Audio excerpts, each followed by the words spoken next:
Down in the place to be. Forget your cares in the door, most definitely. What goes on, guys? We're back here again with yet another review, and we're taking a look at something that I probably won't be taking a lot of looks at within the near future of the channel. We're going to be taking a look at the brand new Hasbro Fortnite Victory Royale series Potassius Peels action figure from the Fortnite line, which is pretty cool. I'm not a big Fortnite guy. I don't really play Fortnite very often, or at all, really. I just really like Peely. It's literally why I bought this. I have almost every figure of Peely ever made, other than like the pop figure. I even have like little one. I just really like Peely. He's Banana Guy, and I want a Banana Army. And this would be a great leader for the Banana Army. Plus, I kind of wanted to test run Hasbro's Fortnite series because I have a couple of the Jazzwares Fortnite series figures, and they're so awesome. So it's going to be interesting to see if Hasbro can top that. But as you can see, it's the windowless packaging, which, you know, whatever. You get the stuff on the side there. You get the image of the figure, and then there's like a picture of him. He looks like a badass there. It looks great. On the side, you don't really get anything. On the back, you get another shot of all the accessories. You get the way Peely is in there. He's looking all right. On the bottom, there is the barcode if you're looking for it. I found mine at Target. I actually struck gold at Target recently. So very excited to get this open. On top, there's nothing. But without further ado, let's go ahead and pop this banana open. So, getting Pelius. What the frig is his name? Potassius Peels, or as I'm going to call him, Gladiator Peely, out of the packaging. I gotta say, I'm not super duper happy with it. There's quite a bit of problems that they just, for lack of better terms, they just kind of do what Hasbro does in terms of making their figures, and this whole no window box thing kind of amplifies that a little bit. So without further ado, I'm going to go ahead and get into my feelings on it. So taking a look at the head sculpt here, I guess if that's what you want to call it, I do like the way that it's sculpted. I really like the way that these are sculpted. I like that the paint on the inside where the actual banana part is, the top of the finger looks good. Just for those who don't know, a bunch of bananas is called a hand of bananas, and each individual banana you eat is a finger. Just letting you know that. But the shoulder pads look good. They are on a little hinge, which is nice. And then they do consider the cape an accessory, which I think is a little misleading. They just want to make it look like you're getting more in the box, but he really always wears the cape when he has this skin, from what I've seen. So I do like the gold trim on there. That's a very nice touch. But that gold is the nicest gold you see on this whole thing. When it's painted here, looks nice, but on the shoulder pads and the head tiara thing, I don't really know what that's called, and the lion, which is like the centerpiece of this figure, is the dullest gray possible because they molded it. A little bit of paint on there would have gone a long freaking way, in my opinion. A nice metallic gold would have been great on there.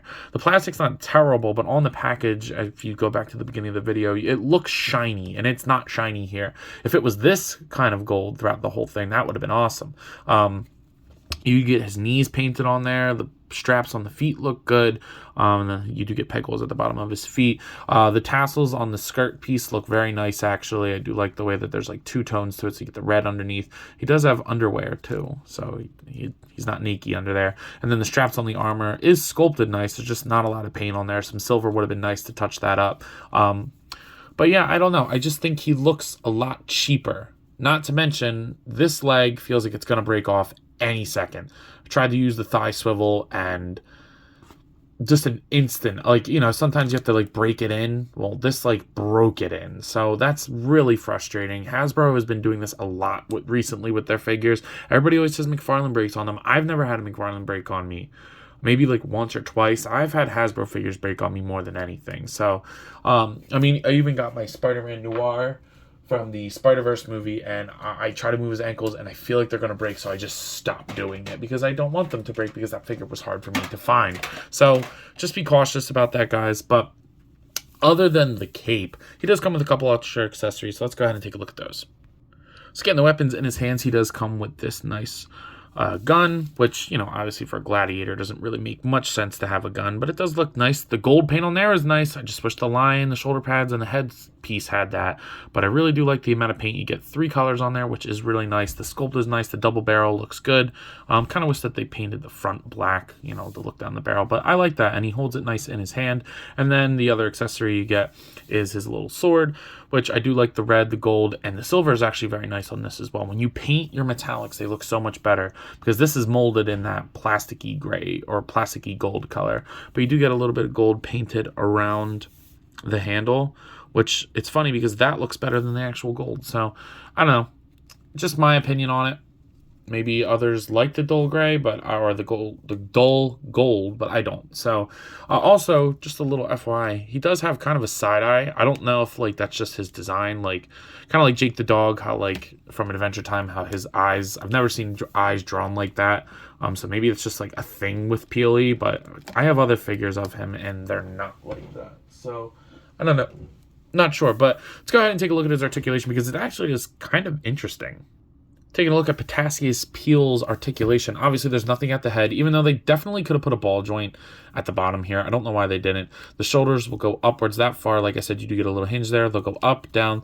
They'll rotate 360, but you're going to have to like push them super far out.